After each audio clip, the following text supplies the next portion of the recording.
Hi, everyone. Welcome to Sunday's Other Scriptures for March 15th. Our readings for this Sunday are tied together by a couple of strongly related themes. One is blindness versus sight, and the other is light versus darkness. The Old Testament reading introduces this blindness image seemingly in a couple of different ways. First of all, the situation is that God has been delaying judgment on his people. He's wanted them to turn back to following him, but now he says judgment is coming. He uses the image often used in the Bible of a woman in labor. The pregnancy grows for a long time, and then it seems very sudden that she goes into labor, and this is how it's going to seem when God finally acts to exercise his judgment, and it's going to be powerful, like mountains and hills that are laid waste, like vegetation that's dried up, and rivers and pools that are dried up. And then he talks about leading the blind in ways they haven't known. In other words, it's not all judgment. There are some people who don't have the power, that are not the leaders, but they're going to be given the power. God's going to show them a way through this. And this is in contrast to the leaders of the people who should have known, because they have God's law. They should have known that they were earning judgment for themselves by the way that they were living, and they should have been a shining light to the nations, but they were not. And particularly this is evident in their trusting in idols, in little statuettes, little images that they made with their own hands that they bow down to like the pagans and say, oh, these are your gods. These are the true gods. And so the Lord speaks through Isaiah and says, who's blind like my servant? There are two possible interpretations that I've run across on this. One is that the servant is Israel itself. Israel was supposed to reveal God to the world and serve God, but instead they've been serving these ridiculous false gods, these idols. The other is that it may be that the prophets, Isaiah and so on, were called blind by the people who said, you don't know anything. We're fine. We're all going to be fine. And, God is in effect saying, well, who's really blind like the servant? You people, open your ears and open your eyes and see what's really happening. I've revealed to you in my law, and now you're going to receive my judgment. Our second reading for the day is a psalm of King David. It actually, in the heading for the psalm, it tells us a little bit about the situation. It says that David was in a cave, and so we associate this with when David was running from King Saul, who had become treacherous, was going insane, saw David as a threat, and so he's trying to kill David, and David finds refuge in the desert, in a cave. And this psalm would fit that because he's crying out to the Lord. The Lord is his real refuge, and he's complaining. His spirit's growing faint within him. He can barely stand the tension of being hunted down like an animal, and but yet his faith is in God. There's no one at his right hand except God. God is his refuge, his portion in the land of the living. As long as he's alive, God is enough. God is his provider. Kind of the contrast to what Isaiah would later say about the trust of the people in Israel. But it's a call, a cry, a prayer for deliverance to God, that he might praise the name of God for this deliverance, and that the righteous will gather around him, which is exactly what happens in the story of David. The righteous do gather around David, which is likely why this psalm is preserved as a song of praise at the end of the book of Psalms. Our epistle reading for the day is a reading from the letter to the Ephesians. Very famously, Paul writes, you were once darkness, but now you're light. Live as children of the light, for the fruit of the light consists in all goodness, righteousness, and truth.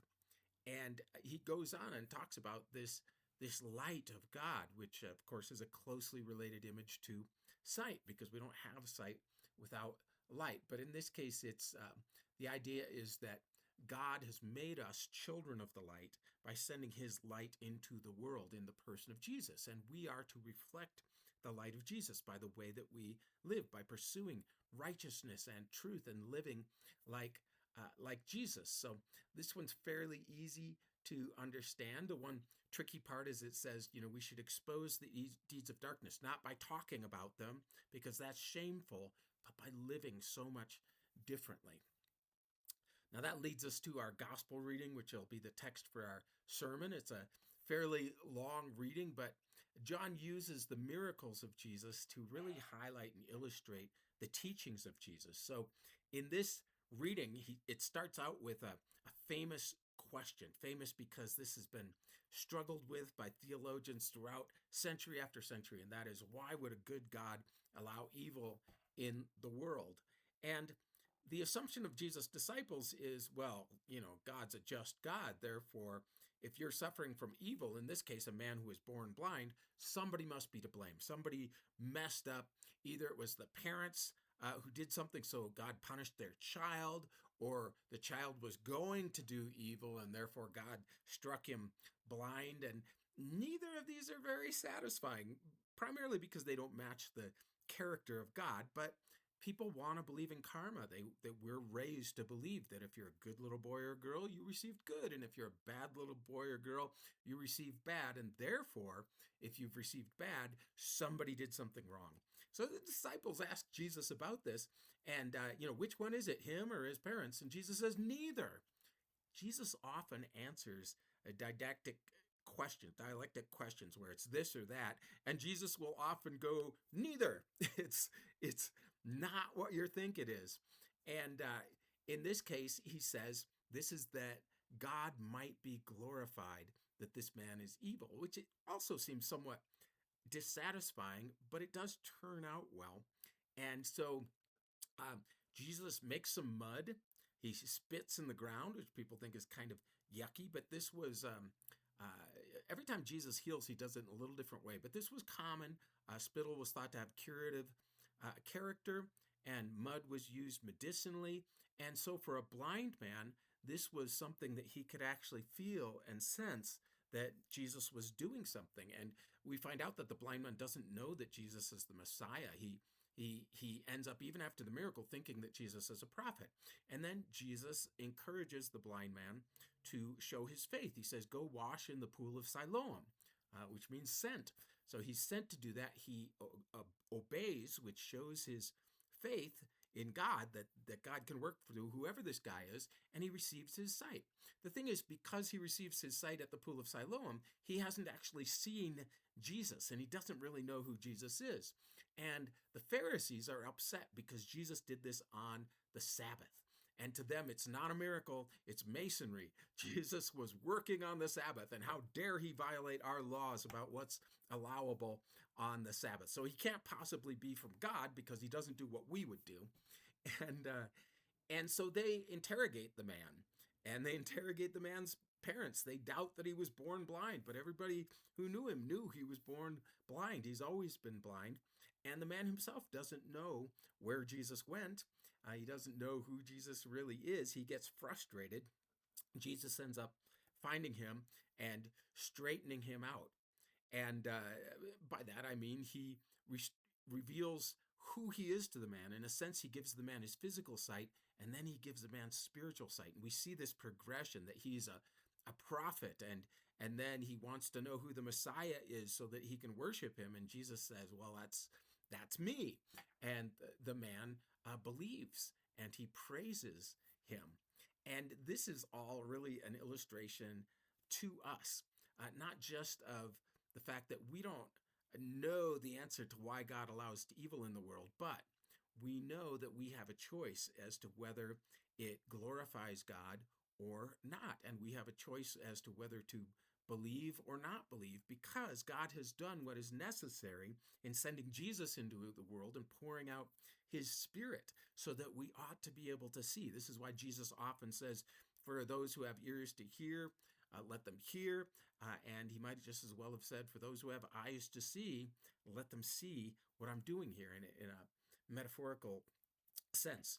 So at the end of this story, Jesus says, for judgment I've come into the world, so that those who are blind will be able to see, and those who can see will be blind. Or perhaps we should say will be revealed to be blind, because Not only was this physically blind man given sight, he's given insight into God and his Messiah.